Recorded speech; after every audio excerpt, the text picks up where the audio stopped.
चालू कर देते हैं। हाँ, तो लास्ट वाले में मैंने कुछ टास्क दिया था क्या? मुझे ऐसा याद आ रहा है कि कुछ दिया था। हाँ, जेंडर पे वो लगाना था, चेक लगाना था। चेक ये लगाना खाली था। मेरे, हाँ। तो दिखाना चाहेगा कोई कैसे किया?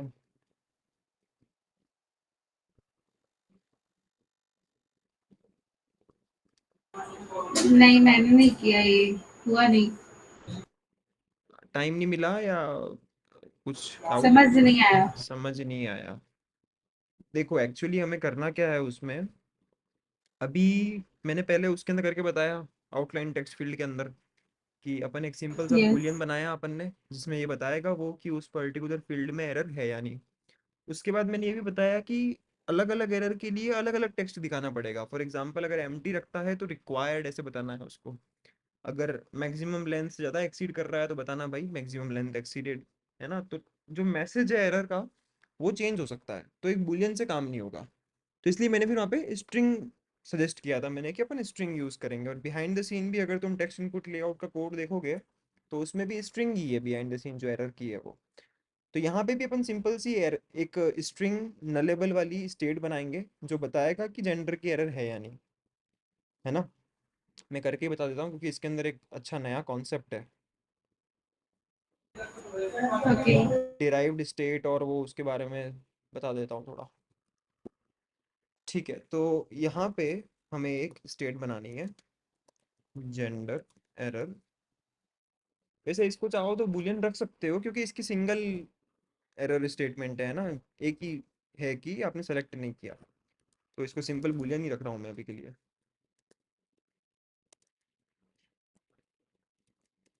अब बात आती है इसे हम चेंज कब करेंगे।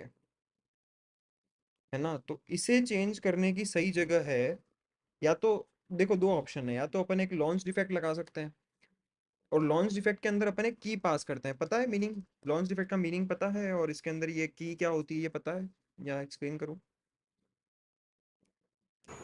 ये की तो नहीं पता। नहीं पता मेरे को तो। ठीक है बता देता हूँ। देखो एक्चुअली होता क्या है, अगर तुम यहाँ पे सीधा लिख दोगे ना कि gender error is equals to, कि जेंडर जब नल नहीं हो तब हमें एरर दिखानी है ना? ऐसे अगर डायरेक्टली लिख देंगे तो काम नहीं होगा। बिकॉज यहाँ पे क्या है, ये कंपोज है, कंपोज के अंदर जब भी स्टेट चेंज होती है तो वो कंप्लीटली रिकम्पोजिशन करता है उसको। तो यहाँ पे अगर इस तरीके से लिखोगे तो ये बार बार एग्जीक्यूट हो जाएगी लाइन। काम तो वैसे हो जाएगा आई थिंक अगर अपन करेंगे तो। हाँ, जेंडर में ये पास कर दिया है, एंड यहाँ पे अगर मैं कॉलम बनाया है, कॉलम में यहाँ पे आगे लिख देते हैं कि if gender error, then in that case हमें एक टेक्स्ट दिखाना है।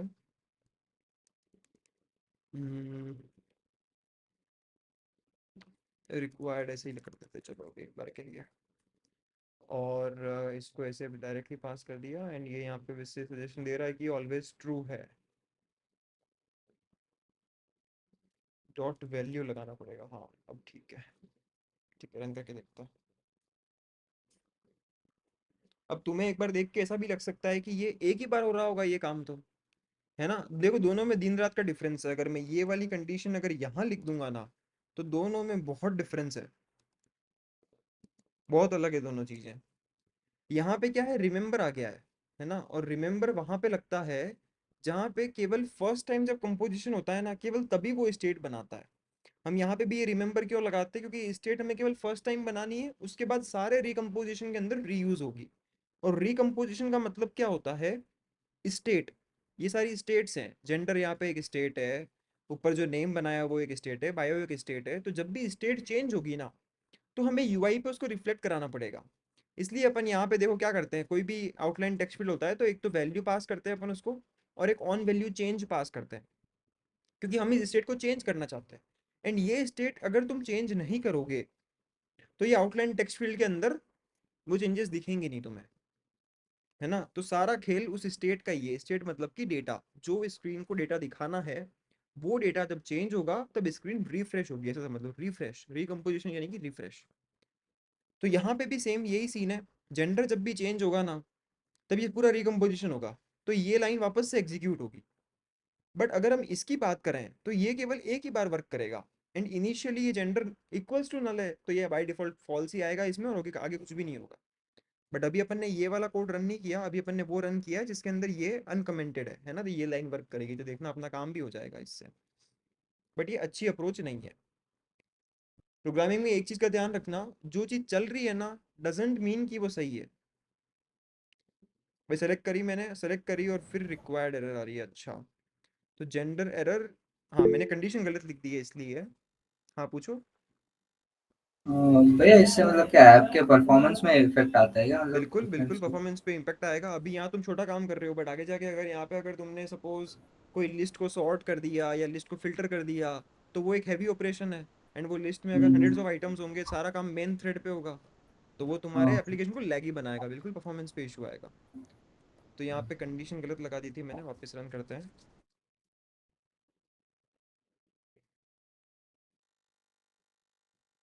एक तो ये वाला इशू भी तुम्हें बता ही देता हूँ कि मैं क्यों बार बार ये प्रोसेस कर रहा हूँ मैं। देखो अब आ गया, बाय डिफॉल्ट रिक्वायर्ड आ गया, और जैसे ही मैं सेलेक्ट करूंगा हट जाएगा वो। ठीक है, तो इट वर्क्स, बट ये सही अप्रोच नहीं है। इसको इसको हम कहते हैं साइड इफेक्ट। देखो कंपोज के अंदर अगर तुम कंपोजेबल यूज करने के अलावा और कुछ काम कर रहे हो नहीं, यानी कि ग्रीन कलर के जो फंक्शंस है ना, इनके अलावा अगर और कुछ काम कर रहे हो ना, तो वो सब कुछ साइड इफेक्ट है। साइड इफेक्ट का मतलब ये है कि इन कंपोज का काम है केवल यूआई बनाना, है ना। इनका काम ये नहीं है कि कुछ कंडीशन चेक करना, या फिर कोई डेटा को प्रेजेंटेबल फॉर्म में लेके आना, या फिर अगर तुम्हारे पास कोई डेट है, डेट को फॉर्मेट करके लाना, तुम्हारी लिस्ट को सॉर्ट करना, ये सारा काम कंपोज का नहीं है।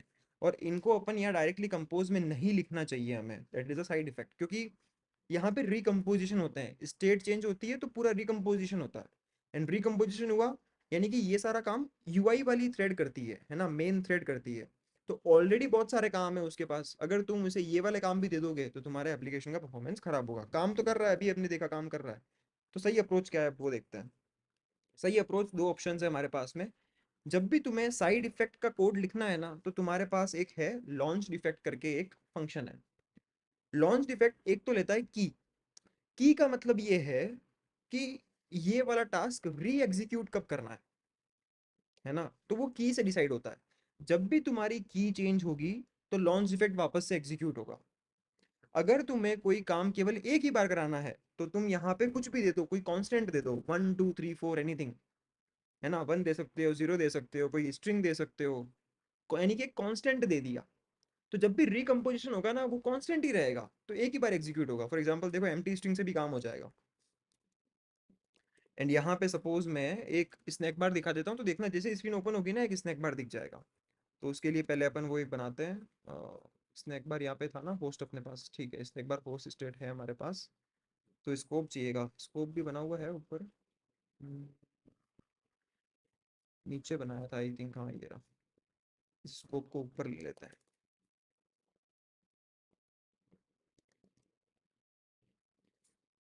अब यहाँ पे भी देखो, रिमेंबर को रूटीन स्कोप है, जहां पे भी रिमेंबर आ गया ना, मतलब समझ लो कि वो काम केवल एक ही बार हो रहा होगा, जब फर्स्ट टाइम वो स्क्रीन रेंडर हो रही है ना, उसी टाइम वो काम होगा। और फिर वो अगली बार उसको रिमेंबर करेगा, इसलिए नाम में रिमेंबर है।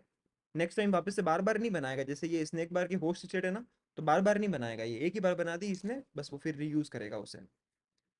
सो यहाँ पे फिर स्कोप की जरूरत नहीं है, सीधा इसी में अपन लिखेंगे snack bar host state dot show snack bar. And यहाँ पे हम मैसेज दे देंगे कि वेलकम, वेलकम दे देते हैं सबको, या फिर ऐसे बोल देते हैं रजिस्टर योरसेल्फ। ठीक है। अच्छा हाँ, ये तो कोरूटीन स्कोप में ही होता है काम, बिल्कुल। लॉन्च इफेक्ट देखो ऑटोमेटिक कोरूटीन स्कोप देता है तुम्हें, तो अलग से स्कोप की जरूरत ही नहीं थी, फालतू बनाया मैंने ऊपर। ठीक है। तो इसको रन करने से पहले एक और मैं इशू बता देता हूँ कि मैं जब भी इसको ओपन कर रहा हूँ ना, तो ये ओपन हो रही है लॉगिन स्क्रीन पे। बट मैं चाहता हूँ कि ये ओपन हो इस वाली स्क्रीन के ऊपर आकर के। बट इसमें भी एक प्रॉब्लम है। हमारे यहाँ पे जो स्क्रीन्स तुम देखोगे, तो स्प्लैश है, लॉगिन है और एडिट प्रोफाइल है। अब एडिट प्रोफाइल में ईमेल तुम्हें देनी पड़ेगी, नहीं तो तुम उस पर नेविगेट नहीं कर सकते, इसके लिए ये वाला नेव आर्ग्यूमेंट कंपलसरी है। तो यहाँ पे जाके अगर मैं स्टार्ट डेस्टिनेशन में ऐसे लिख देता हूँ एडिट प्रोफाइल, और इसका मैं ऑब्जेक्ट बना करके ईमेल आईडी सपोज देने की कोशिश करता हूँ। तो ये देखना इनकी तरफ से इंटरनल इशू है, इन्होंने क्या ये फीचर इंप्लीमेंट ही नहीं किया, इनको लगा किसी को ज़रूरत नहीं होगी, या फिर क्या पता ये बना ही नहीं है इस तरीके से कि ये वर्क करे। देखो क्रैश, है ना, जबकि हमारे हिसाब से काम करना चाहिए था। हमने एडिट प्रोफाइल का ऑलरेडी यहाँ पे एक बना रखा है राउट कि एडिट प्रोफाइल और आगे क्वेश्चन मार्क ऐसे ईमेल बन जाएगा, और मैंने इसी का कंस्ट्रक्टर कॉल किया, ईमेल पास भी करी है, राउट बन भी रहा है सही से, और यहाँ पे मैंने डिफाइन भी किया है कि ये फॉर्मेट है, फिर भी देखना ये क्या एरर देता है कि हमें तो पता ही नहीं है कौन सा राउट है। देखो, ईमेल आर्ग्यूमेंट नॉट पास्ड। एक मिनट, ये तो मेरा खुद का पर्सन थ्रो किया हुआ है इधर। आर्ग्यूमेंट तो पास किया है, डॉट राउट ही कॉल किया है। एक मिनट, हाँ मेरे कॉल आ रहा है, जस्ट अ मिनट।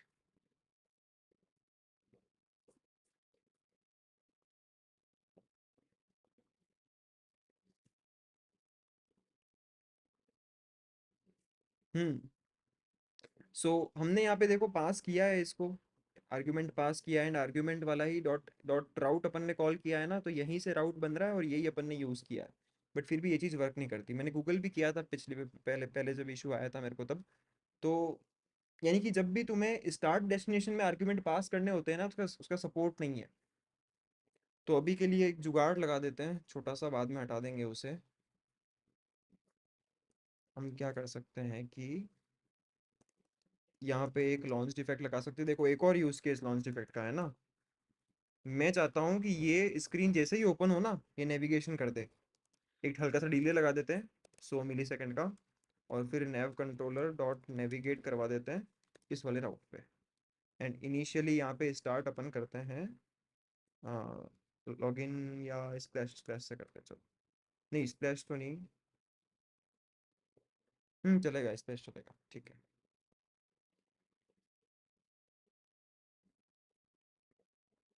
देखो हो गया काम, बीच में वो लॉगिन वाली स्टेप थी वो हटा दी मैंने। ठीक है, अब आते हैं यहाँ पे, और यहाँ पे ये स्नैक बार आया नहीं, आई थिंक आया था क्या, नोटिस किया था किसी ने? आया आया, देखो रजिस्टर योरसेल्फ आया है ना। अब अगर मैं यहाँ पे किसी स्टेट को चेंज भी करता हूँ ना, जैसे सपोज मैंने नेम को चेंज किया, है ना, तो बिहाइंड द सीन रिकम्पोजिशन होना चाहिए था। रिकम्पोजिशन यानी कि जहाँ पे वो स्टेट बनी हुई है ना, और जो जो उसको यूज कर रहे हैं वो सब वापस से री रेंडर होंगे। तो ये वाला कोड वापस से एग्जीक्यूट होना चाहिए था, बट नहीं हुआ, क्योंकि हमने इसको किस में लिखा, लॉन्च डिफेक्ट में लिखा। जब भी ये की चेंज होगी उसी टाइम ये काम होगा। अब सपोज करो मैं यहाँ पे की में लिख देता हूँ name, name input dot value, इससे आती है जो स्ट्रिंग है उसकी वो। तो अब देखना जब भी मैं यहाँ पे नेम में चेंजेस करूंगा ना, ये नीचे स्नैक बार दिखाएगा। स्नैक बार देखो दिखना डिफिकल्ट है थोड़ा सा, तो मैं एक बार टोस्ट लगा देता हूँ यहाँ पे। और टोस्ट के लिए मुझे चाहिए कॉन्टेक्स्ट, तो context equal to local context dot current, यहाँ पे इसकी जगह पे टोस्ट दिखा देते हैं।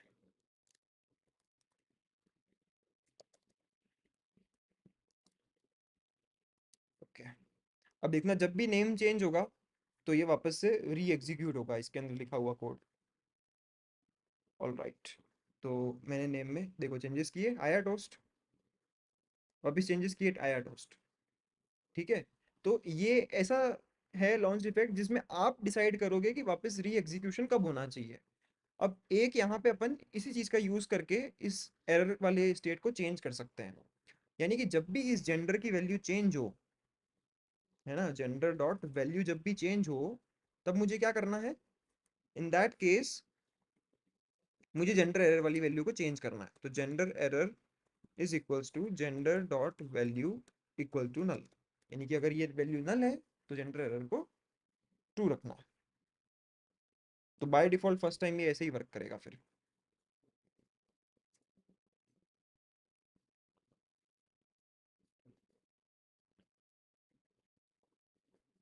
ओके, इनिशियली रिक्वायर्ड आ गया, एंड जैसे ही मैंने स्टेट को चेंज किया तो ये री एग्जीक्यूट हुआ, और उसने देखा कि यार ये नल नहीं है, तो उसने वैल्यू दे दी इसको। बट देखो इनिशियली यहाँ पे एरर नहीं दिख रही है, यहाँ पे एरर नहीं दिख रही है, तो यहाँ पे भी नहीं दिखनी चाहिए, है ना। यहाँ पे हम एरर केवल तब दिखाना चाहते हैं जब हम सेव के बटन को क्लिक करें। वापस दिखाता हूँ मैं क्या चीज़ बताना चाह रहा हूँ।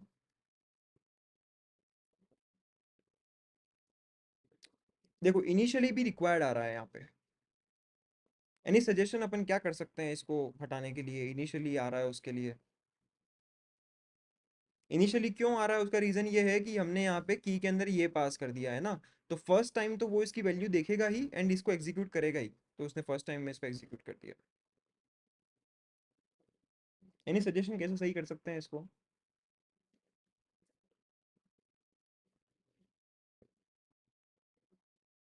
एक हाँ, इसको भी हटाना ज़रूरी है, ये उसकी नीड नहीं है अब।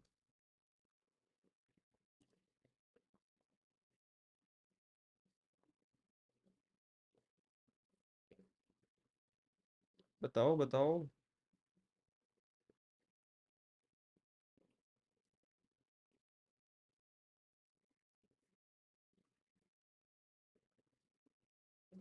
अरे बहुत सिंपल है यार, यहाँ पे हमें बस ये चेक करना है। 1 मिनट।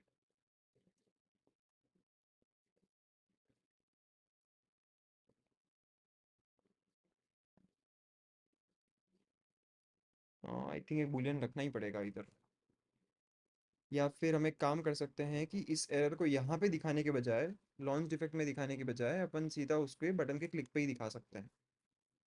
तो बटन का क्लिक अपना यहाँ पे था, एंड हाँ इसके एल्स पार्ट में इसको ट्रू कर देंगे। और फिर यहाँ पे, हाँ यहाँ पे तो ज़रूरत है लॉन्च डिफेक्ट की, क्यों है ये समझाता हूँ मैं।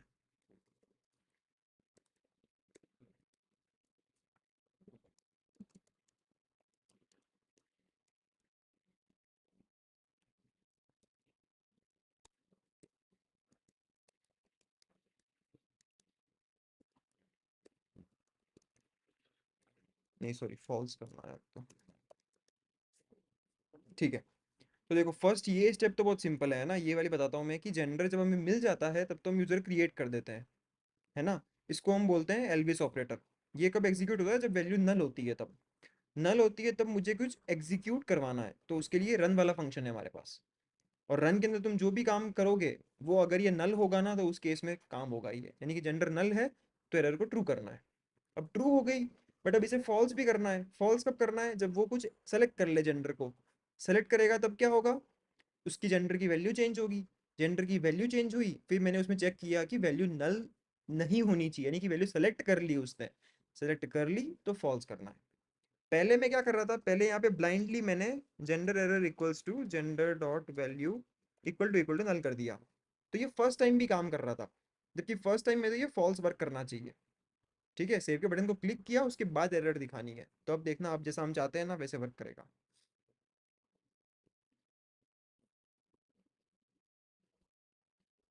सेलेक्ट नहीं करते हैं एंड सेव करते हैं। 1 मिनट, कोई बताएगा अभी आई क्यों नहीं एरर यहाँ पे?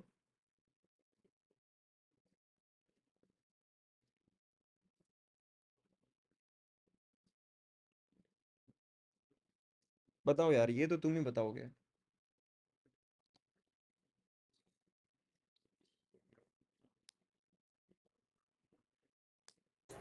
ये नल वैल्यूज रही होंगी, नीचे गए ही नहीं होगा ये एल्स पार्ट के अंदर। एक्चुअली कोड ही अपन ने उस ऐसी ऐसी जगह पे लिखा है, क्योंकि ये इफ वाला है ना, अगर ये ही सही नहीं होते तो ये इसके अंदर जाता ही नहीं है। ये इसके अंदर केवल तब जाता है जब ये सब वैल्यूज मिल जाती हैं, और उसी में हमने जेंडर वाला चेक लगा रखा है ना। तो इसकी जगह चेंज करनी पड़ेगी, अब इसको हम यहाँ नहीं लिख सकते, इसको हमें इस इफ के साथ में ही लिखना पड़ेगा। If gender dot value equal to null, तो इसको ट्रू सेट कर दो।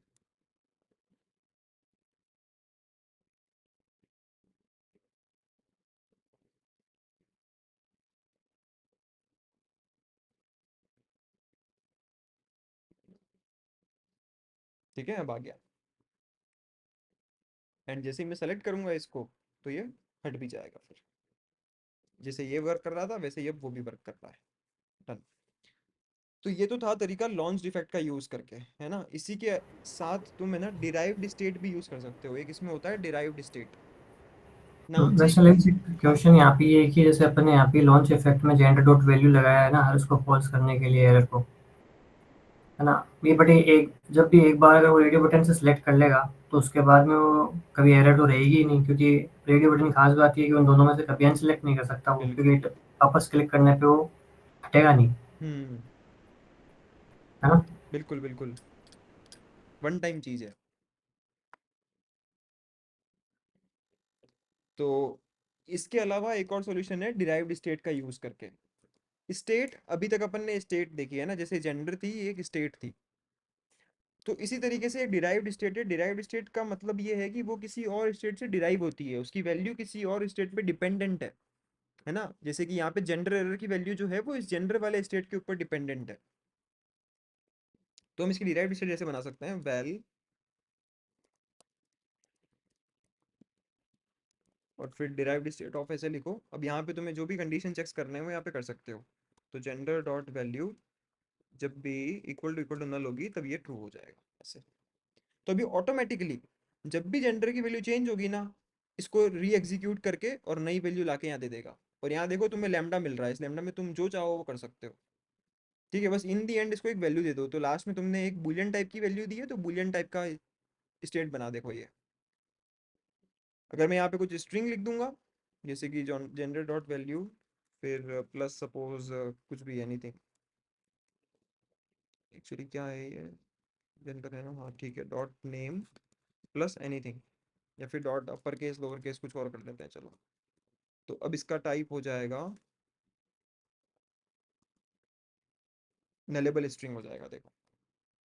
यानी कि जो भी इसका लास्ट पैरामीटर होगा ना, अब यहाँ पे तुम कुछ भी कर सकते हो, यहाँ पे तुम्हें स्नैक बार दिखाना है, एनीथिंग एनीथिंग, बट लास्ट वाली जो वैल्यू है ना देखो, यहाँ पे हिंट भी आती है डिराइव्ड स्टेट ऑफ, ये इसकी वैल्यू को ले रहा है लास्ट वाला, यानी लास्ट स्टेटमेंट जो होगा ना वो बताएगा कि तुम्हारे स्टेट का टाइप क्या है। तो जो इनिशियल था वही रहने देते हैं अभी के लिए। तो हमें यहाँ बुलियन टाइप का ही चाहिए और ये वाला वर्क करेगा। बट अभी मैं इसको क्यों यूज़ नहीं कर सकता, हमने अभी डिस्कस किया, इनिशियली इसकी वैल्यू नल रहेगी, तो बाय डिफॉल्ट ये इसको ट्रू कर देगा, तो खुलते ही स्क्रीन को रिक्वायर्ड दिख जाएगा। तो यहाँ पे ये वर्क नहीं कर रहा, बट ये एक बता दिया मैंने तरीका कि तुम्हें जब भी ऐसे किसी एक स्टेट को दूसरी स्टेट पे डिपेंडेंट करना है, एंड साइड इफेक्ट नहीं, देखो साइड इफेक्ट कभी भी नहीं करना, यहाँ पे कुछ भी कोड नहीं लिखने का। ठीक है, या तो ये यूज करो या फिर ये यूज करो। तो एक स्टेट दूसरी स्टेट पे डिपेंडेंट है तो या तो डिराइव्ड स्टेट ऑफ यूज करो या फिर लॉन्च इफेक्ट यूज करो। ओके, डन, इस टॉपिक को खत्म करते हैं। कुछ डाउट इसमें? हाँ, इसमें मैं बताना चाहता हूँ कि कंपोज में जब भी कोड लिखो तो ध्यान रखो कि कोई भी नॉर्मल वेरिएबल नहीं बनाओ, जैसे कि अपन जो कोटलिन में बनाते हैं, हम्म। क्योंकि जैसे मान लो काउंटर है तो val equal to counter equal to +1 लिख दिया, ऐसा नहीं होगा। हमेशा या तो उसे रिमेंबर यानी याद रखना पड़ेगा हमें, या फिर हमें ऐसे लॉन्च इफेक्ट यूज करने पड़ेंगे, इनको हम बोलते हैं साइड इफेक्ट्स। ताकि वो क्या करता है कि रिकम्पोजिशन दोबारा होता है तो वैल्यू रीसेट हो जाती है। तो लेट सपोज कि आपने काउंटर इक्वल टू 0 किया और हर क्लिक के ऊपर आप इंक्रीमेंट कर रहे हो वैल्यू, तो ऑब्वियस सी बात है कहीं ना कहीं आपने वैल्यू 0 रखी होगी। प्लस करते ही हर बार क्या होगा, वापस 0 रीअसाइन हो जाएगा। सेम ऐसा ही उस पे भी होता है जब आप नेम लिखते हो। तो नेम लिखते हो तो अगर आप ये रिमेंबर यूज नहीं करोगे, आप लिखने की कोशिश करोगे, नेम लिखा ही नहीं जाएगा। तो जब भी कंपोज के अंदर कोड लिखो तो मेक श्योर कि वेरिएबल्स या तो लॉन्च यानी या तो इसके अंदर किस स्टेट के अंदर हो, या फिर है ना एक तरीके से रिमेंबर हो एक तरीके से, या फिर साइड इफेक्ट्स यूज कर रहे हो, इसका ध्यान रखना। यार पहले यहाँ पे वार्निंग देता था जब आप बिना रिमेंबर यूज किए बनाते थे, तब अभी दे नहीं रहा, पता नहीं क्या इशू है। नॉर्मल में तो चलो नहीं देता है, पर म्यूटेबल स्टेट यूज किया तब तो देना चाहिए ये। नहीं ऐसे इसके अंदर बनाने के लिए बना सकते हो, रीसेट हो जाएगा दोबारा। इलीगल तो क्या है इसमें, एक तरीके से वो काम नहीं यूज नहीं नहीं नहीं, आया पहले ना ये। आता था यार, पहले यहाँ पे एरर आती थी कि आपने रिमेंबर यूज नहीं किया, बिना रिमेंबर यूज किया आपने स्टेट बना लिया, ऐसे आता था एरर। अच्छा। क्या पता, मैंने मैंने क्या एक्चुअली कुछ एरर्स को बंद भी किया नहीं, है इसमें। मैंने एक्चुअली जहाँ तक देखा ना तो ये इम्यूटेबल तो नहीं लिखा, और नॉर्मल वाले में तो नहीं देखा मैंने एरर। नॉर्मल तो ऐसे वैल लगा के लिखते हो तो एक्सेप्ट कर लेता है, हम्म। बट इम्यूटेबल स्टेट वाला नहीं देखा था। और देखा जाए तो दोनों ऑलमोस्ट सेम ही है, तो आई थिंक उसमें भी नहीं आना चाहिए। वैसे इसका एक फीचर पता है, ये अपन एरर्स को बंद भी कर सकते हैं। जैसे सपोज करो किसी को है ना अंडरस्कोर वाले वेरिएबल्स बनाना पसंद है, ठीक है, बट यहाँ पे आईडी है ना वार्निंग देती है कि कहाँ, एक मिनट, ये तो अपन ने इसको छेड़ दिया इसलिए एक और बना देते हैं। हम्म। नेवर यूज के अलावा और कोई वार्निंग नहीं है? अरे यार, ये यूज कर लिया अब। देखो, should not contain under scores, है ना। अब सपोज तुम्हें एरर पसंद नहीं है, तो यहाँ पे जाओ मोर एक्शंस के अंदर, और जो एक्शन है ना उसको यहाँ पे मोर एक्शंस में वापस से जाओ, फिर एडिट इंस्पेक्शन प्रोफाइल सेटिंग। अब यहाँ पे तुम्हारे आईडी जितनी भी एरर्स दिखाती है ना, वो सब यहाँ से आती है।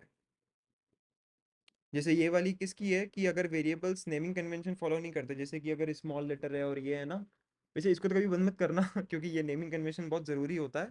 पर कुछ एरर्स ऐसी होती है जो मतलब वास्तव में इरिटेट करती है, नहीं आनी चाहिए। तो तुम यहाँ पे आके चेंज कर सकते हो, ये एरर नहीं आनी चाहिए तो बंद कर दो। आनी चाहिए तो उसकी सीवियरिटी क्या होनी चाहिए, एरर टाइप की होनी चाहिए, warning, weak weak weak warning टाइपों में आना चाहिए, किस में आना चाहिए, डिफाइन कर सकते हो तुम। बहुत शानदार चीज़ है, सब कॉन्फ़िगर कर सकते हैं अपन इंटेलिजेंट में। ओके, अब आते हैं आज के नए टॉपिक के ऊपर, हमें क्या करना है नेक्स्ट। यहाँ पे प्रोफाइल डेटा का ऑब्जेक्ट क्रिएट होगा। हाँ, डेटा स्टोर के बिल्कुल ऊपर था। बिल्कुल, डेटा स्टोर के ऊपर अपन ने फायरबेस के ऊपर तो सेव कर ही दिया है इसको। तो डेटा स्टोर के लिए अब मैं एक, मैंने ऑलरेडी एक फाइल बना रखी है उसकी, वो बता देता हूँ मैं। यस, इसमें है।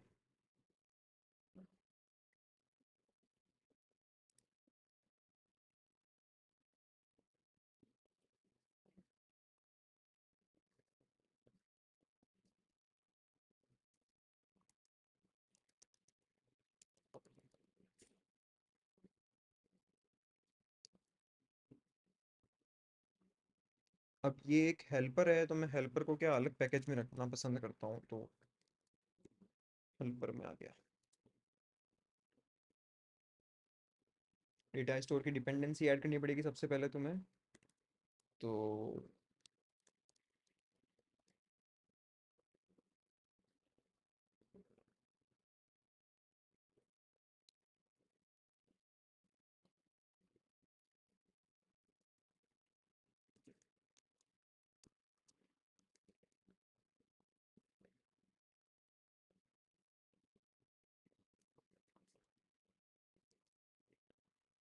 वर्जन डेटा स्टोर कोड,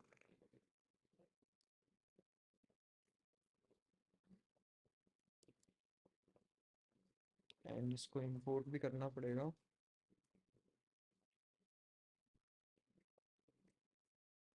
ये रहा।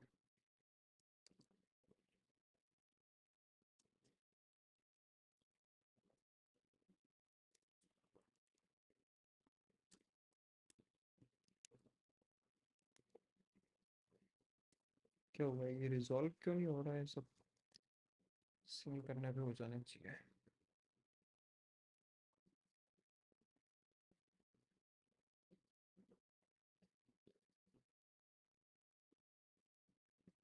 ओके, तो अब हमारी डेटा स्टोर यूटिल वाली क्लास में रिजॉल्व हो जाना चाहिए सब कुछ, केवल एक जीसन मिसिंग है, जीसन भी दे देते हैं इसको, कोई बात नहीं।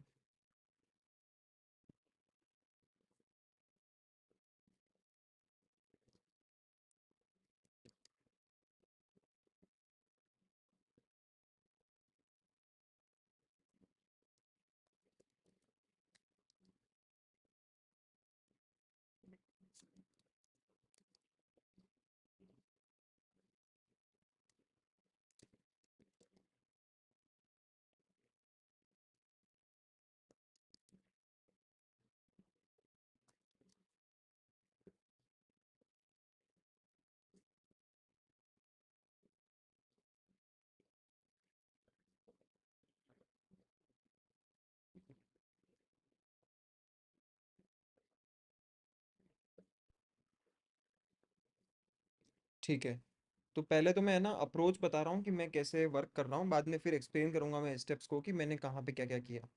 सबसे पहले तो अब ये डेटा मुझे लोकल स्टोर करना है ना, डिवाइस पे स्टोर करना है। रिमोट के लिए हमारे पास मल्टीपल रिसोर्सेज है, जैसे मैंने शायद फर्स्ट वाले सेशन में बताया था कि रिपोजिटरी बनाते हैं अपन, जैसे यूज़र का डेटा एक्सेस करना है तो यूज़र रिपोजिटरी, बुकिंग का ऑब्जेक्ट एक्सेस करना है तो बुकिंग रिपोजिटरी। तो ऐसे अलग अलग रिसोर्सेज, अलग अलग मॉडल के लिए अलग अलग रिपोजिटरी। बट लोकल वाली थोड़ी इस तरीके से है कि उसके अंदर एक टाइप का डेटा स्टोर होता है। वैसे मल्टीपल कर सकते हैं अपन लोकल में भी, ऐसे यहाँ पे डेटा के अंदर जाके अलग अलग लेयर्स बन जाएंगी कि एक रिमोट की और एक लोकल की। जब तुम्हारा यूज केस बड़ा होता है तब तुम आराम से उसको चेंज भी कर सकते हो। बट यहाँ पे अभी के लिए मैं एक सिंपल सी एक ही फाइल बना रहा हूँ इसकी, लोकल रेपो, एंड वही सारा काम करेगी जो भी लोकल में सेव करना है उसके लिए। तो लोकल रेपो एक क्लास होगी, एंड यहाँ पे हमें डेटा स्टोर यूटिल चाहिए। अब मुझे क्या करना है, जैसे ही यहाँ पे ये इसका यूज़र का ऑब्जेक्ट क्रिएट हो जाता है तब मुझे इसको लोकल में सेव करना है कि इस यूज़र ने लॉगिन कर लिया या नहीं कर लिया। तो वो एक इन्फॉर्मेशन मेरे को सेव करनी है। अब एक तरीका तो है मैं केवल एक बुलियन सेव कर दूं, है ना, कि इसने लॉगिन किया या नहीं किया। एक बार के लिए चलो बुलियन ही करते हैं और फिर समझाता हूँ ये सीरियलाइजेशन वाला क्या लॉजिक है वो पूरा। तो यहाँ पे हम फंक्शन बनाएंगे ऑन लॉग्ड इन, एंड ये सारे फंक्शन जो भी बनेंगे तुम्हारे जो डेटा स्टोर वाले हैं। डेटा स्टोर का मतलब क्या है, डेटा स्टोर एक एपीआई है एंड्रॉयड की, यानी कि एक ऐसा टूल है एंड्रॉयड का जिसके थ्रू तुम लोकल में डेटा स्टोर कर सकते हो ऑन डिवाइस। यानी तुम्हारा एप्लीकेशन अगर बंद भी हो जाएगा ना तो भी ये स्टोर के अंदर डेटा रहेगा ऐसा। तो यहाँ पे जो भी चीज़ें सेव करनी होती है तुम्हें सारा सस्पेंड फंक्शन का यूज़ करेंगे यहाँ पे भी, क्योंकि वो एक फाइल में सेव करता है एंड फाइल में चेंजेस करने पड़ते हैं, तो वो हैवी ऑपरेशन है एक तरीके से। तो मेन थ्रेड पे नहीं करना है इसलिए सस्पेंड वगैरह यूज़ करते हैं। नाउ यहाँ पे सेव करने के लिए सिंपली डेटा स्टोर यूटिल डॉट और सेट डेटा यूज़ करो। सेट डेटा क्या क्या लेता है, एक तो की लेता है और एक वैल्यू लेता है। की यानी कि आइडेंटिफाई कैसे करोगे तुमने कि तुमने क्या सेव किया, है ना। फॉर एग्जाम्पल मुझे यहाँ पे एक बुलियन सेव करना है इज लॉग्ड इन, तो जो भी डेटा सेव करोगे उसकी की होनी चाहिए जिसके थ्रू तुम उसको वापस से एक्सेस कर पाओगे। एक्सेस करने के लिए वापस से की चाहिए ताकि हम आइडेंटिफाई कर पाए क्या क्या सेव किया हमने। तो सेट डेटा और यहाँ पे की में देंगे हम इज लॉग्ड इन, और सेव क्या करना है, लॉगिन हो गया तो ट्रू सेव करना है, ठीक है। देन हमें चेक भी करना पड़ेगा वापस से इज लॉग्ड इन। तो अगर लॉग्ड इन है तो उसके अंदर हमें यहाँ पे डेटा को रीड करना है। अब देखो ये टाइप मांग रहा है तुमसे कि जो डेटा तुम रीड करना चाह रहे हो ना उसका टाइप क्या है। तो टाइप यहाँ पे बूलियन है, तो बूलियन वाली वैल्यू मेरे को रीड करनी है। और तुम्हारी की क्या है, देखो की पैरामीटर मांग रहा है ये, तो की हमने जिस की से सेव किया था उसी की से हम रिट्रीव करेंगे, एंड फिर मुझे इसको रिटर्न कर देना है। तो रिटर्न एरर देगा, चेंज रिटर्न टाइप, तो बूलियन दे दिया। अब नोटिस करो कि ये जब भी रीड करोगे ना यहाँ से गेट डेटा हमेशा तुम्हें टी का नलेबल वेरिएबल रिटर्न करेगा। क्यों नलेबल रिटर्न करता है, क्योंकि हो सकता है कि डेटा स्टोर में वैल्यू हो ही ना, है ना, इस की वैल्यू हो ही ना, तो नहीं होगी, इन दैट केस तुम्हें नल मिलेगा। तो मुझे यहाँ पे नल भेजने के बजाय एक डिफॉल्ट वैल्यू देनी है फॉल्स। वापस से एल्विस ऑपरेटर, ये कहाँ पे काम आता है, अगर ये पूरी वैल्यू नल होती है इन दैट केस मैंने फॉल बैक वैल्यू दे दी फॉल्स। अगर मैं ये नहीं दूंगा तो ये एरर थ्रो करेगा कि आप यहाँ पे बूलियन चाहते हो जबकि आप दे रहे हो बूलियन नलेबल। तो एक डिफॉल्ट वैल्यू असाइन करना जरूरी है।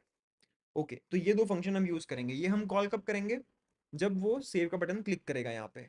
एंड ये हम कॉल कब करेंगे, हमारी स्प्लैश स्क्रीन के ऊपर, कि लॉगिन है या नहीं। अगर लॉगिन है तो हम ले जाएंगे होम स्क्रीन पे, अगर लॉगिन नहीं है तो हम ले जाएंगे प्रोफाइल क्रिएशन वाली, सॉरी, अगर लॉगिन है तो होम स्क्रीन, नहीं है तो लॉगिन स्क्रीन, ठीक है। यूज करते हैं अब इसका। तो हम आएंगे हमारे फीचर में edit profile screen, edit profile view model. तो सेव यूजर कर रहे हैं हम यहाँ पे, एंड यहाँ पे अब हमें हमारी लोकल रेपो भी चाहिए।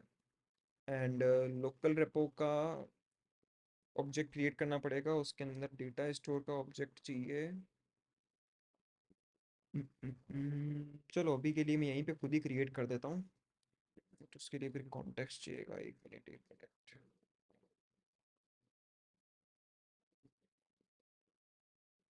चलो उसको रोल में ले ही आता हूँ, फिर मैं डिपेंडेंसी इंजेक्शन भी बता ही देता हूँ साथ में। देखो यहाँ पे हमने क्या किया, ये यूजर रिपोजिटरी खुद क्रिएट करी। ऐसे हो सकता है अब यहाँ पे आगे हमें नीड आ रही है कि मुझे लोकल रिपोजिटरी भी चाहिए इसमें, है ना। और अगर तुम इसका ऑब्जेक्ट बनाने की कोशिश करोगे, लोकल रिपोजिटरी मुझे यहाँ पे चाहिए, तो इसको फिर चाहिए डेटा स्टोर यूटिल। तो डेटा स्टोर यूटिल बनेगी, अब इसको चाहिए वापस से डेटा स्टोर, है ना। तो एंड्रॉइड वी मॉडल यूज कर लो अभी के लिए। अगर वो नहीं चाहिए तो उसमें नहीं, कॉन्टेक्ट जाएगा। यूज तो नहीं, कैसे कॉन्टेक्स्ट कैसे मिलेगा यार यहाँ पे? Android view model I think इसीलिए बनाया गया है कॉन्टेक्ट देने के साथ साथ गूगल करना। नहीं नहीं नहीं नहीं, एंड्रॉइड व्यू मॉडल से कॉन्टेक्स्ट थोड़ी मिलता है यार। नहीं मिलता है I think. Hmm.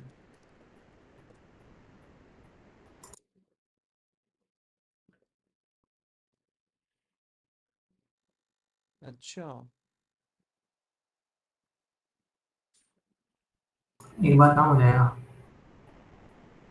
To retrieve the context whole get application otherwise use. तो कैसे यूज करते हैं इसको? इसका एक स्निपेट देख लेना, सीधा लिखना मिल जाएगा। वैसे contact normally Android view model में कॉन्टेक्ट नॉर्मल कॉन्टेक्ट बनाते हैं तो इसमें मिल जाता है। एक्सटेंड एंड्रॉइड व्यू मॉडल कर लो और फिर एप्लीकेशन अच्छा, कॉन्टेक्ट मिलता है आई थिंक इसमें। इसका कंस्ट्रक्टर है ये। हाँ यार, एप्लीकेशन का ही चाहिए अपन को भी। चैट जीपीटी को पूछते हैं ना। स्निपेट चाहिए तो भाई इसको पूछो। How to get context using Android view model instead of normal view model.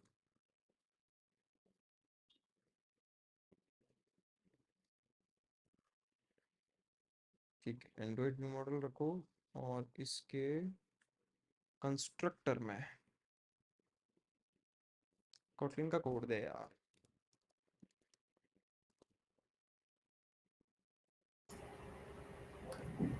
Android view model और फिर यहाँ पे एप्लीकेशन मिल जाएगी। Okay, app context get application. एक बार नॉर्मल से वैसे देखना किसी मीडियम पे मिलेगा इस पे आई थिंक ऐसा नहीं रहेगा।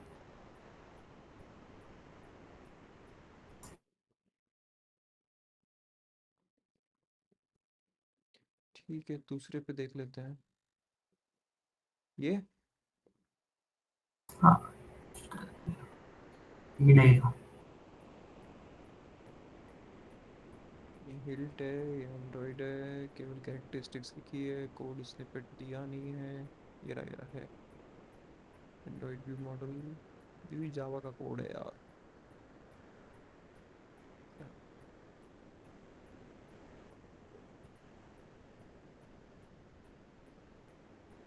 कोई कॉटली लगा दो उसके आगे। इसमें से हाउ टू गेट कॉन्टेक्ट इसमें इन एंड्रॉइड व्यू मॉडल।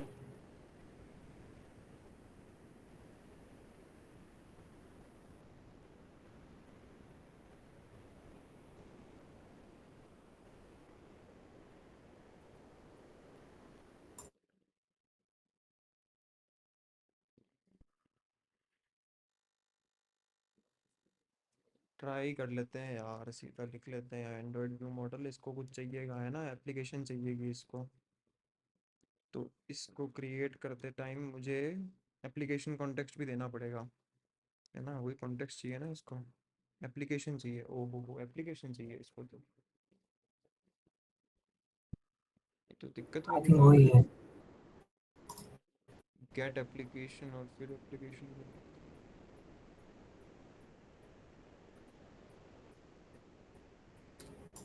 गड़बड़ है यार, ये तो एप्लीकेशन का ऑब्जेक्ट चाहिए इसको, जो कि हम क्रिएट ही नहीं करते।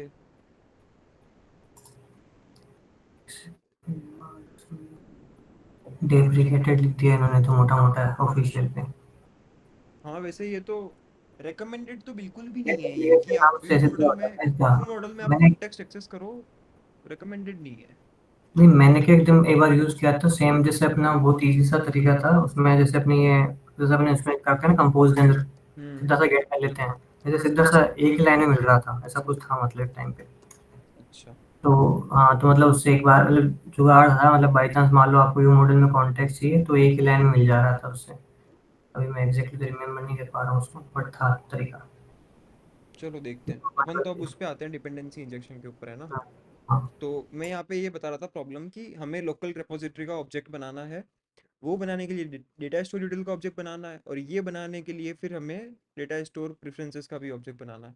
तो मतलब ये एक्चुअली में क्या है, एडिट प्रोफाइल व्यू मॉडल की एक डिपेंडेंसी है ना? क्योंकि इसकी एक फंक्शनलिटी है सेव यूजर, और वो काम करने के लिए इसको इसका कोड चाहिए लोकल रिपोजिटरी का, इसका एक ऑब्जेक्ट चाहिए, तो इसे हम कहते हैं डिपेंडेंसी।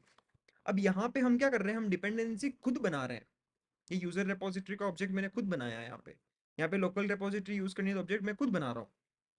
ये अप्रोच क्या सही नहीं होती, क्योंकि तुम्हारे पूरे एप्लीकेशन में मल्टीपल जगह पे ये यूज हो सकता है, तो हर जगह पे तुम बार बार अपनी डिपेंडेंसीज क्रिएट करोगे। उससे अच्छा है कि तुम एक ही जगह पे क्रिएट करो और पूरी एप्लीकेशन में यूज कर लो उसको। तो इसके लिए हमारे पास में टूल है डिपेंडेंसी इंजेक्शन। नाम से क्लियर है, इंजेक्शन यानी कि क्या करता है, वो इंजेक्ट करता है। तो तुम अपनी डिपेंडेंसीज वो बताएगा वहां पे बना के रख दो सारी की सारी, एंड जब भी तुम्हें चाहिए तुम बस उसे उसे इंजेक्ट करो, बता दो कि मुझे यहाँ पे चाहिए, तो वो ऑटोमेटिकली उसमें इंजेक्ट कर देगा, ऐड कर देगा, तुम्हें बस यूज करना है। तो करते कैसे बता देता हूँ, हम यहाँ पे यूज करेंगे कॉइन लाइब्रेरी, तो सीधा लिखो कॉइन एंड्रॉइड,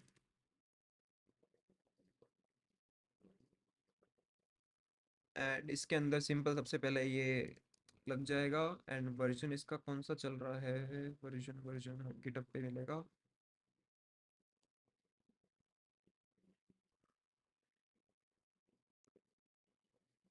अरे यार ये तो वाजम वाला वर्जन है।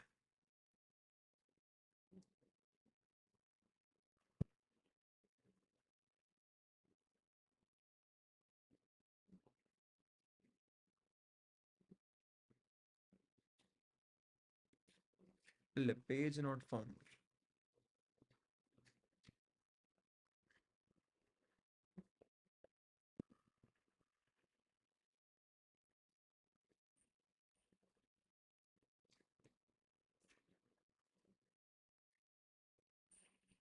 यार नॉर्मल डिपेंडेंसी कहाँ है इसकी,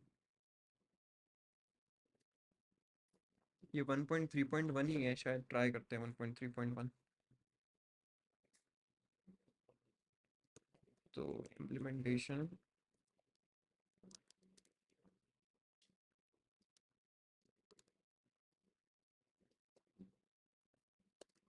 one point three point one, इसका हमें बनाना है वर्जन कैटलॉग वाला, बन गया, and ठीक है सिंक। ओके, तो फर्स्ट स्टेप है कि आप ये ग्रेडल में डिपेंडेंसी लगाओ, देन नेक्स्ट स्टेप यहाँ पे क्या बता रहा है, ये ठीक है एग्जांपल है वो, तो नेक्स्ट हमें बनाना है मॉड्यूल। मॉड्यूल का मतलब क्या होता है, तुम मल्टीपल डिपेंडेंसीज को ग्रुप कर सकते हो, है ना, जैसे कि सारी रिपोजिटरीज का एक मॉड्यूल बना दिया, तुम्हारे जितने भी हेल्पर्स हैं उनका एक मॉड्यूल बना दिया, सारा काम एक मॉड्यूल में भी कर सकते हो, ऐसी कोई दिक्कत वाली बात नहीं है। तो एक मॉड्यूल हम बना देंगे यहाँ पे ऐप मॉड्यूल, और उसके अंदर सारी डिपेंडेंसीज बना देंगे। और बनाने का तरीका देखो ये ऐसे है, अगर तुम चाहते हो कि पूरे एप्लीकेशन में उसका एक ही सिंगल ऑब्जेक्ट यूज हो, तो ऐसे हम सिंगल लगा करके और किसका ऑब्जेक्ट क्रिएट करना है और कैसे क्रिएट करना है वो बता सकते हैं। जैसे मुझे यूजर रिपोजिटरी बनानी है, और वो बनेगी किससे, ये इम्प्लीमेंटेशन वाली क्लास का ऑब्जेक्ट बना करके, तो हम भी इस तरीके से मॉड्यूल बना देते हैं। ये शायद हो चुका है, एंड अब यहाँ पे हम एक पैकेज बनाएंगे,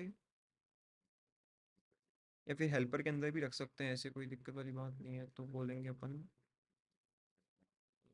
coin modules and val app module is equal to module, एक मिनट रिजॉल्व नहीं हुआ, कॉइन कॉइन एंड्रॉइड 1.3.1 नहीं है क्या अवेलेबल, 3.5.3 है, ठीक है देख लेते हैं।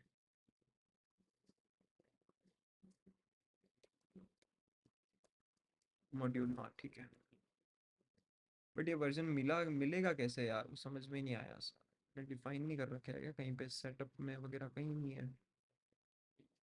है पर अब आई थिंक ये तो वाजम के लिए हो गया, इसलिए ये वाला प्रिफर नहीं कर रहा मैं।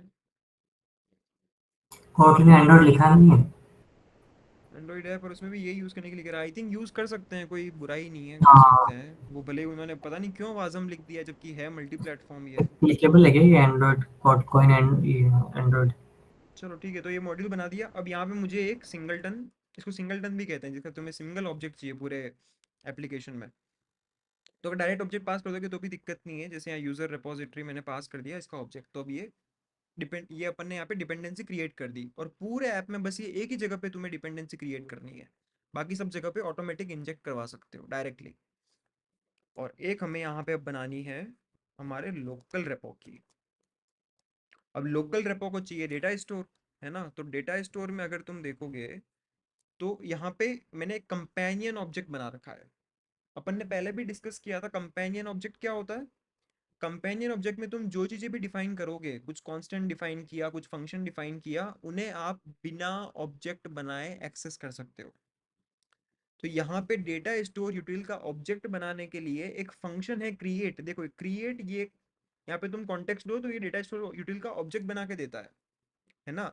यानी इसका कंस्ट्रक्टर यूज नहीं करना है तुम्हें, तुम्हें यूज करना है ये क्रिएट फंक्शन। तो कैसे यूज करेंगे, यहाँ पे जाके लिखो डेटा स्टोर यूटिल डॉट। देखो ये ऑटोमेटिक देता भी है सजेशन, इसको पता लग जाता है कि हाँ इससे क्रिएट हो सकता है। देखो मैं लिख रहा था ना, आया था सजेशन, देखो नीचे ये रहा क्रिएट। अब यह कॉन्टेक्स्ट चाहिए, तो कॉन्टेक्स्ट तुम्हें चाहिए तो गेट कर दो इसको, देखो डायरेक्टली, तो ये ऑटोमेटिक पास करेगा। अब वापस से एक्सप्लेन करता हूँ क्या हो रहा है। इसको चाहिए कॉन्टेक्स्ट, है ना, डेटा स्टोर यूटिल को, और यहाँ पे इसका हमने बना रखा है कंपेनियन ऑब्जेक्ट। तो यहाँ से ये ऑब्जेक्ट इसका क्रिएट हो जाएगा, हमें ये सब बनाने की जरूरत नहीं है, ऑटोमेटिक बनाएगा। एंड यहाँ पे KTP की जगह पे तुम रख सकते हो हमारे ऐप का नाम, जैसे चैट ऐप डॉट प्रेफरेंसेस। तो ये फाइल वगैरह बनाएगा और ये सब काम करेगा, इसका ऑब्जेक्ट बना के तुम्हें दे देगा। तो यहाँ पे इस तरीके से क्रिएट हो गया। फिर इसके बाद नेक्स्ट स्टेप क्या है, नेक्स्ट स्टेप है स्टार्ट करना, कॉइन को स्टार्ट करना। कॉइन को स्टार्ट करने के लिए तुम्हारे पहले एप्लीकेशन क्लास बनानी पड़ेगी तुम्हें। तो कैसे बनाते हैं देखो वो भी, तुम्हारे रूट पैकेज में जाओ, राइट क्लिक करो, न्यू चैट ऐप क्लास बनानी है, और ये तुम्हारी इनहेरिट करनी चाहिए एप्लीकेशन क्लास से। एंड इसका फिर ऑन क्रिएट फंक्शन बनाना है, और ऑन क्रिएट में तुम्हें क्या करना है, कॉइन को स्टार्ट करना है। इस तरीके से कॉइन स्टार्ट हो जाएगा।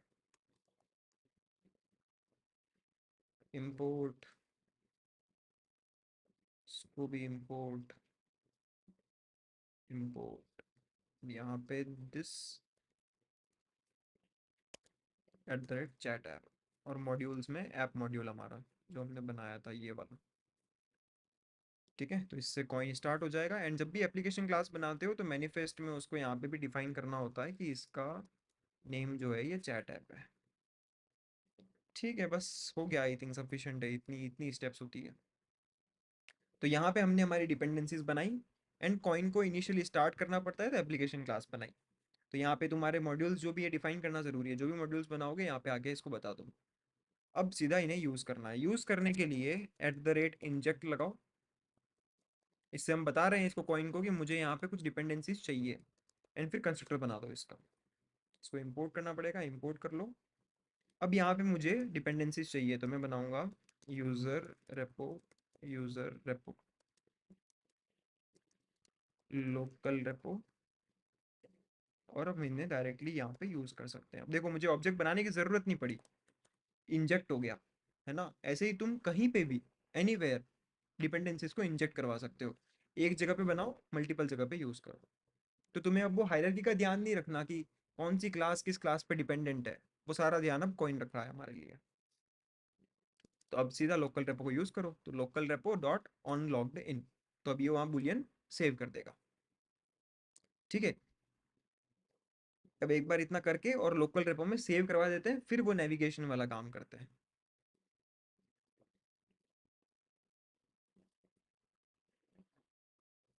और हाँ, एक चीज़ और मिसिंग है, अभी देखना एक एरर आएगी उसके लिए भी। देखो तुम्हें यहाँ पे व्यू मॉडल में जब करवाना है ना, तो व्यू मॉडल बनता है कॉइन व्यू मॉडल से। आई थिंक कंपोज में होगा may be, injecting view model in compose, ये रहा। कॉइन व्यू मॉडल का यूज करके तुम्हें अपना व्यू मॉडल इंस्टेंशिएट करना है। अभी हम यूज कर रहे थे नॉर्मल व्यू मॉडल, जो कि एंड्रॉइड का फंक्शन था। कहाँ कर रहे थे अपन इंस्टेंशिएट, अपन कर रहे थे UI में जाके नेव होस्ट, और यहाँ पे तुम देखोगे तो ये normal view model function call किया, ये है एंड्रॉइड का फंक्शन, एंड्रॉइड एक्स का फंक्शन है। बट अब हम कॉइन यूज कर रहे हैं क्योंकि डिपेंडेंसीज किसको पता है, डिपेंडेंसीज पता है कॉइन को। यहाँ पे डिपेंडेंसीज लगाई है अपन ने, तो इसका ऑब्जेक्ट भी फिर कॉइन ही बनाएगा। तो नॉर्मल व्यू मॉडल की जगह पे आप यूज करो कॉइन व्यू मॉडल। अच्छा ये आ नहीं रहा, आई थिंक कंपोज का एक अलग से पैकेज होता होगा, वो ऐड करना पड़ेगा। Yes, Android X compose.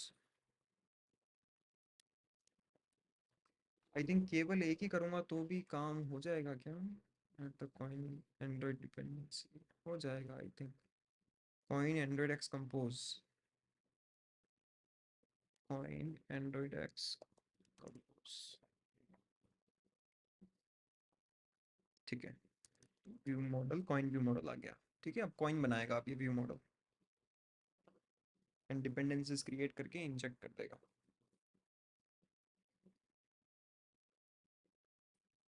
Okay, फिर से क्रैश, क्या हुआ अब?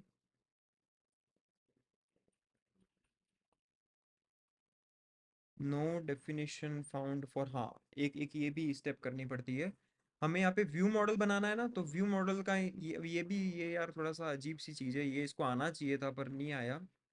तो वो भी बता देता हूँ मैं। यहाँ पे एक है ना, तुम्हें व्यू मॉडल का भी बनाना पड़ेगा मॉड्यूल।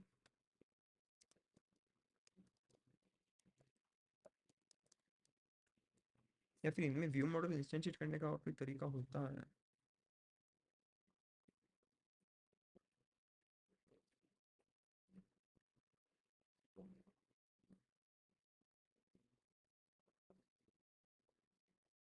करना ही पड़ता है आई थिंक यार।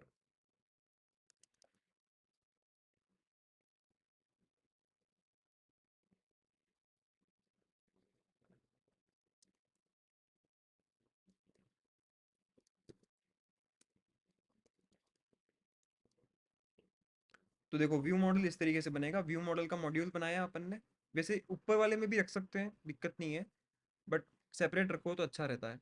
तो व्यू मॉडल, अब ये सिंगल की जगह पे व्यू मॉडल यूज़ करेंगे, क्योंकि व्यू मॉडल के अंदर वो इसको अटैच करना पड़ता है लाइफ साइकिल से, और वो सब काम करना पड़ता है, तो ये अपने हिसाब से मैनेज करता है इसको। जितनी बार स्क्रीन होगी, ओपन होगी, उतनी बार अलग अलग व्यू मॉडल्स बनेंगे। तो ये व्यू मॉडल का फंक्शन यूज करा अपन ने। एंड यहाँ पे इसको दो डिपेंडेंसीज चाहिए। तो डिपेंडेंसीज अब तुम्हें क्रिएट नहीं करनी, देखो सीधा गेट करो। तो जो भी डिपेंडेंसी चाहिए ना, अब ये यहाँ से जहाँ पे भी तुमने डिफाइन कर रखा है, ऑटोमेटिक गेट कर लेगा वो। अब ये दिख रहा है कि यूज़ किया हुआ नहीं है, तो जहाँ पे तुमने ऐप मॉड्यूल तुम्हारे एप्लीकेशन क्लास में लगा रखा था, वहीं पे अब आगे एक और आ जाएगा, व्यू मॉडल मॉड्यूल। एंड बस डन। अब हमने इसका ऑब्जेक्ट भी बनाना सिखा दिया है इसको, कि व्यू मॉडल का ऑब्जेक्ट कैसे बनेगा। अब ये बना के यूज़ कर लेगा इसे। ठीक है, तो प्रोफाइल क्रिएट करते हैं।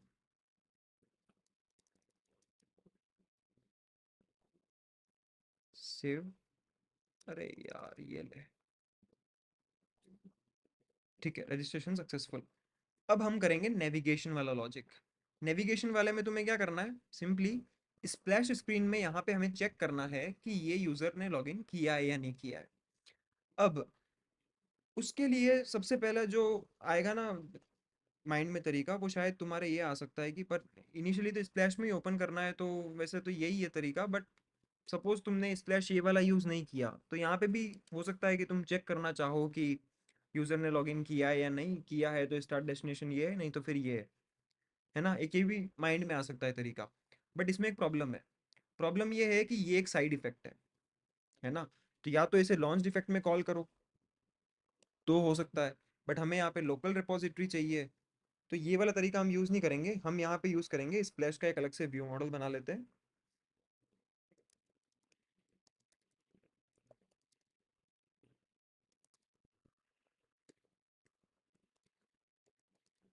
ये एक व्यू मॉडल है, एंड इस पे अब इसमें हम हमें चाहिए लोकल रिपोजिटरी, क्योंकि हमें वो चीज़ रीड करनी है। और @inject लगाना मत भूलना, @inject कंस्ट्रक्टर। एंड इसका ऑब्जेक्ट अब तुम्हें यहाँ पे DI में भी क्रिएट करना पड़ेगा। तो view model splash view model, and इसकी भी एक डिपेंडेंसी है जो कि हम गेट कर लेंगे, लाइक दिस। ठीक है, अब यहाँ पे एक फंक्शन बनाते हैं। Function check login status. ठीक है, चेक करने के बाद में मुझे नेविगेट करना है, तो नेविगेट करने के लिए या तो मैं सीधा नेव कंट्रोलर पास कर देता हूँ, ठीक है इसको, तो ये नेविगेट करवा देगा। अब अब मुझे यहाँ पे चेक करना है, तो local repository dot is logged in. अगर लॉग्ड, अब यहाँ पे ये सस्पेंड फंक्शन है, सस्पेंड फंक्शन कॉल होता है सस्पेंड वाले को कॉन्टेक्स्ट के अंदर, तो यहाँ पे व्यू मॉडल स्कोप के अंदर हम एक नई कोड लॉन्च करेंगे और उसमें कॉल करेंगे। नाउ अगर लॉग्ड इन है, इन दैट केस क्या करना है, nav controller dot navigate screen dot, कहाँ जाना है, लॉगिन है तो होम स्क्रीन पे जाना है, बट अभी तक बना ही नहीं है, लोग बना देते हैं।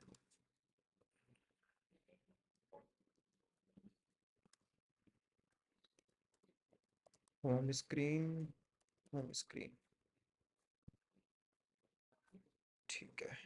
तो फिर हमें नेविगेट करना है होम स्क्रीन पे, अदरवाइज कहाँ नेविगेट करना है, लॉगिन स्क्रीन पे। और फंक्शन को कॉल कहाँ करेंगे हम, हमें इस फंक्शन को कॉल करना है जब हमारा स्क्रीन ओपन हो रहा है फर्स्ट टाइम, स्प्लैश वाला स्क्रीन। तो स्प्लैश वाली स्क्रीन में पहले तो यहाँ व्यू मॉडल भी चाहिएगा, तो व्यू मॉडल दे दो इसको। प्रीव्यू वर्क नहीं करेगा, आप ये बताऊंगा मैं बाद में भी कि प्रीव्यू कैसे वर्क करवा सकते हैं तुम्हारे। अब जैसे ही तुम्हारे कंपोजेबल के अंदर कोई डिपेंडेंसी आ जाएगी ना, इस तरीके से कोई आर्ग्यूमेंट आ जाएगा, तो प्रीव्यू वर्क करना बंद कर देंगे। बट हम चाहते हैं कि प्रीव्यू हम देख पाएँ बिना एप्लीकेशन को रन किए, सब सारे कंपोजेबल के प्रीव्यू देख पाएँ। तो बताऊंगा उसका भी तरीका नेक्स्ट कभी। अभी के लिए ये वाला काम कर लेते हैं। तो हम लॉन्च डिफेक्ट में कॉल करेंगे, and कुछ भी दे दो यहाँ पे के लिए, अभी के लिए यहाँ पे यूनिट भी दे सकते हो। देन यहाँ पे हम फंक्शन कॉल करेंगे view model dot check login status. Nav controller चाहिए इसे, वो भी ऊपर से आ जाएगा, nav controller, and nav controller pass कर दिया लाइक दिस। तो जैसे ये स्क्रीन ओपन होगी, ये फंक्शन कॉल होगा, ये फंक्शन चेक करेगा लॉगिन है या नहीं है, तो होम स्क्रीन, नहीं है तो लॉगिन स्क्रीन। ठीक है। तो अब हमारे नेव होस्ट के अंदर शुरुआत कहाँ से होगी, अब स्प्लैश से ही होगी। सही है। एंड स्प्लैश में इसको यहाँ पे व्यू मॉडल चाहिए, तो कॉइन व्यू मॉडल से व्यू मॉडल आ जाएगा, एंड एक इसको चाहिए नेव कंट्रोलर, दोनों हमने दे दिए। ऑल राइट, नेक्स्ट ये वाली चीज़, अब ये जुगाड़ हटा देते हैं अब यहाँ से, ठीक है, क्योंकि अब एक ही बार करना पड़ेगा लॉगिन भी तुम्हें। Okay, what is remaining, home screen बनानी बाकी है, तो फीचर में फटाफट से एक होम स्क्रीन भी बना देते हैं।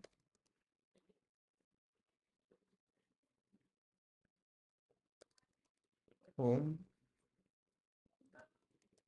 एंड होम स्क्रीन, ये होम स्क्रीन बन गई। और अभी के लिए अपन यहाँ पे सिंपल सा इसके फोल्ड लगा देते हैं, जैसा एडिट प्रोफाइल में था, नहीं एडिट प्रोफाइल नहीं, लॉगिन में था, लॉगिन इस तरीके से।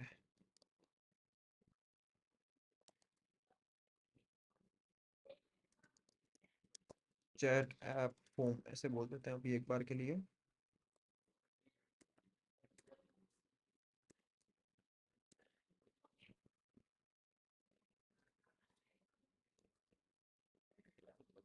बॉक्स में ही रख लेते हैं अभी के लिए सिंपल सा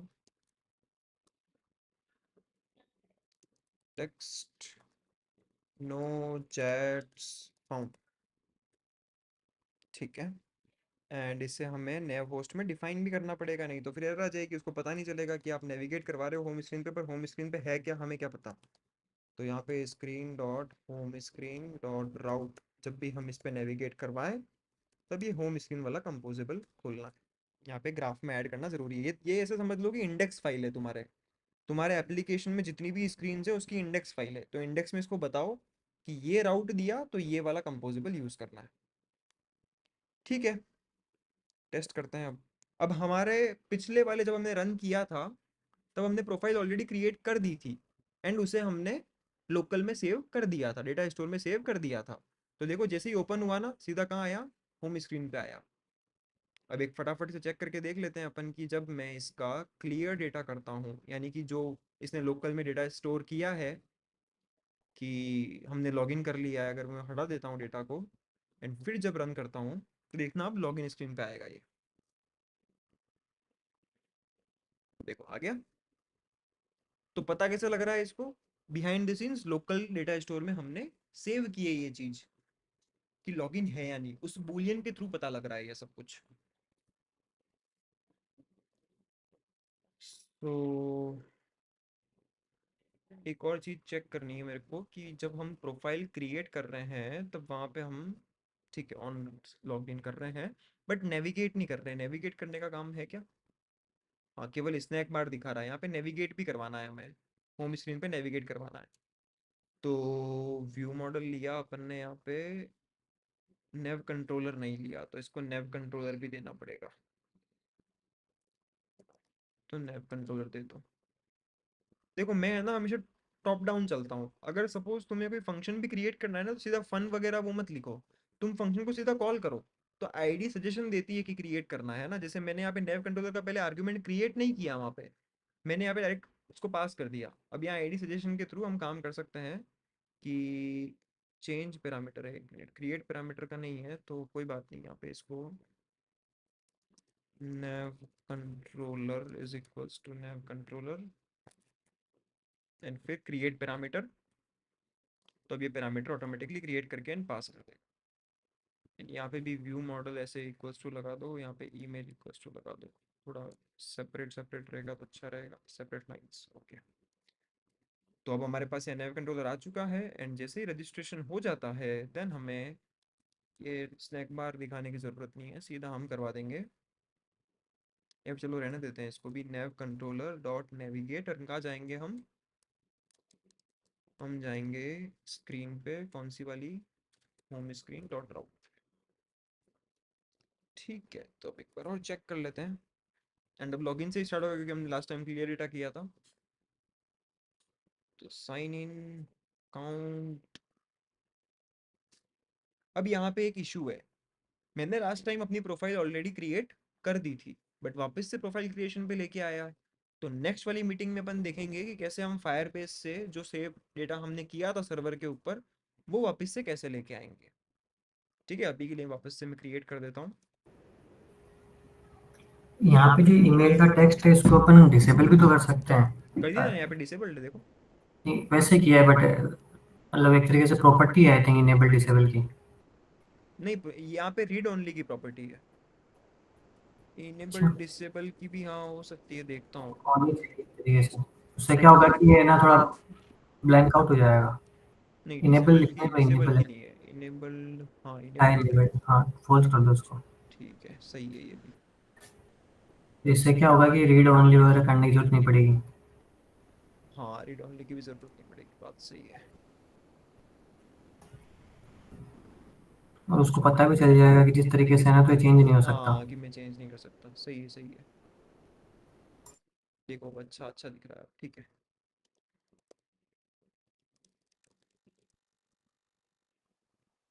एंड सेव। ठीक है, होम स्क्रीन पे आ गए। एंड जैसे हाँ, यहाँ पे अब एक एक इशू और है यहाँ पे, है ना। देखो अगर मैं यहाँ से वापस से बैक लेता हूँ ना, वापस से देखो प्रोफाइल, प्रोफाइल क्रिएशन के ऊपर आ गया, जबकि ऐसा होना नहीं चाहिए, है ना। जब एक बार प्रोफाइल क्रिएट हो गई, मैं होम स्क्रीन पे आ गया, तो वापस बैक लेकर के ये वाली चीज़ नहीं होनी चाहिए। एंड यहाँ से भी एक और इशू देखो, यहाँ से भी अगर बैक आओगे ना तो स्प्लैश खुलेगी अब। अरे यार,